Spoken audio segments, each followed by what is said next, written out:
Assalamualaikum warahmatullahi wabarakatuh. Perkenalkan, nama saya Nispi Aindah Nuraini dengan NIM 230516644. Dalam video ini saya akan menjelaskan dari hasil rangkuman sejarah Afrika dari peradaban kuno sampai dengan era modern. Ditonton ya videonya sampai selesai, jangan di-skip. Afrika kuno sampai dengan awal peradaban.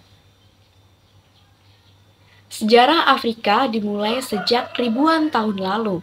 Di Mesir kuno, salah satu peradaban tertua di dunia, yaitu piramida dan hieroglif, menjadi saksi kecerdasan luar biasa manusia pada zaman itu. Selain itu, Nubia yang dikenal sebagai kerajaan Kus memainkan peran penting dalam perdagangan dan budaya. Di Afrika Timur atau Kerajaan Aksum, kini Ethiopia, adalah pusat kekuatan dan perdagangan. Peta perdagangan kuno menunjukkan jalur-jalur utama yang digunakan oleh pedagang untuk menghubungkan berbagai peradaban, termasuk Kekaisaran Aksum, dengan wilayah lain seperti India dan Kekaisaran Romawi. Pelabuhan seperti Adulis dan Eritrea menjadi titik penting dalam perdagangan, menghubungkan Afrika dengan Asia dan Eropa. Kemudian barang-barang yang diperdagangkan termasuk gading, rempah-rempah, emas, dan sutra yang menunjukkan kekayaan dan kekuatan ekonomi Aksum. Ibu kota Kekaisaran Aksum terkenal dengan arsitekturnya yang megah dan prasasti batu yang menandai makam raja dan para bangsawan. Seperti tiga kota besar ini, yaitu Yeha, Adulis, Hawulti Melazu, dan Matara. Afrika abad pertengahan. Afrika pada abad pertengahan yang berlangsung dari sekitar abad ke-5 hingga ke-15 mengalami perkembangan yang signifikan dalam berbagai aspek termasuk politik, ekonomi, dan kebudayaan. Afrika Barat menjadi rumah bagi kerajaan besar seperti Ghana, Mali, Songhai, dan Ethiopia. Timbuktu menjadi pusat ilmu pengetahuan, budaya, dan perdagangan emas serta garam.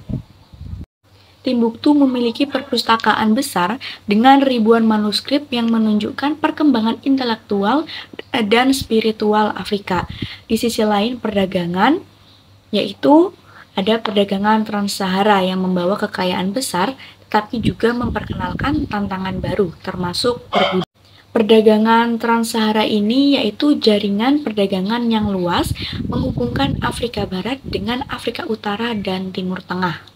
Di Afrika Timur, budaya Swahili berkembang sebagai hasil dari perdagangan lintas samudra. Kota-kota seperti Mombasa dan Lamu menjadi pusat seni, bahasa, dan budaya yang unik yang dimiliki dari sejarah kebudayaan dari Afrika. Kebudayaan dan ilmu pengetahuan, yaitu diantara lain Islamisasi. Jadi agama Islam menyebar luas di Afrika Barat dan Timur Tengah. Kemudian ada Universitas Al-Azhar, didirikan pada abad ke-10 di Kairo dan menjadi pusat ilmu pengetahuan dan pendidikan Islam. Selanjutnya ada penjelajahan dan kolonialisme. Penjelajahan Eropa. Penjelajah-penjelajah Eropa ini seperti Vasco da Gama dan Bartholomeus Dias mulai menjelajahi pantai Afrika pada akhir abad pertengahan. Selanjutnya ada kolonialisme. Jadi awal dari kolonialisme Eropa di Afrika yang berdampak besar pada sejarah benua ini. Kolonialisme dan perjuangan kemerdekaan. Namun pada abad ke-15, kolonialisme di Eropa mengubah Afrika secara drastis, yaitu perdagangan budak transatlantik menghancurkan jutaan nyawa. Sementara eksploitasi sumber daya alam membawa penderitaan bagi penduduk lokal. Konferensi Berlin yaitu membagi Afrika menjadi koloni Eropa tanpa memperhatikan dari masyarakat asli. Penjajahan ini memicu konflik, menghilangkan budaya, dan ketidakadilan ekonomi. Namun bangsa-bangsa Afrika tidak tinggal diam. Di abad ke-20, perjuangan kemerdekaan dipimpin oleh tokoh seperti Nelson Mandela di Afrika Selatan, Kwame Nkrumah di Ghana, dan Jomo Kenyatta di Kenya.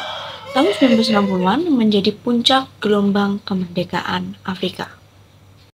Afrika modern sampai dengan tantangan dan harapan. Hari ini, Afrika adalah benua dengan potensi besar. Negara seperti Nigeria dan Kenya menjadi pusat ekonomi dan teknologi. Industri kreatif seperti musik dan film juga memperkuat posisi Afrika di panggung global. Namun, tantangan pasti tetap ada, yaitu dari konflik internal, kemiskinan, sampai dengan perubahan-perubahan yang terjadi di selama masa sejarah Afrika. Konflik internal yaitu ada perang saudara, terorisme, konflik etnis, dan intervensi asing. Kemudian kemiskinan yaitu keterbatasan akses ke pendidikan dan kesehatan. Kemudian ada ketergantungan pada SDA, lalu korupsi dan penyalahgunaan kekuasaan, dan perubahan iklim. Lalu apa saja upaya dan penyelesaian untuk ini semua? Afrika melakukan upaya seperti kerjasama regional dengan organisasi seperti Uni Afrika, seperti AU, dan Komunitas Ekonomi Negara-Negara Afrika Barat seperti ECOWAS, kemudian mengembangkan SDA seperti investasi dalam pendidikan dan pelatihan, selanjutnya pengembangan ekonomi hijau, seperti mengembangkan ekonomi yang berkelanjutan dan ramah lingkungan. Baik, mungkin itu saja yang dapat saya sampaikan tentang sejarah Afrika. Sekian dan terima kasih. Wassalamualaikum warahmatullahi wabarakatuh.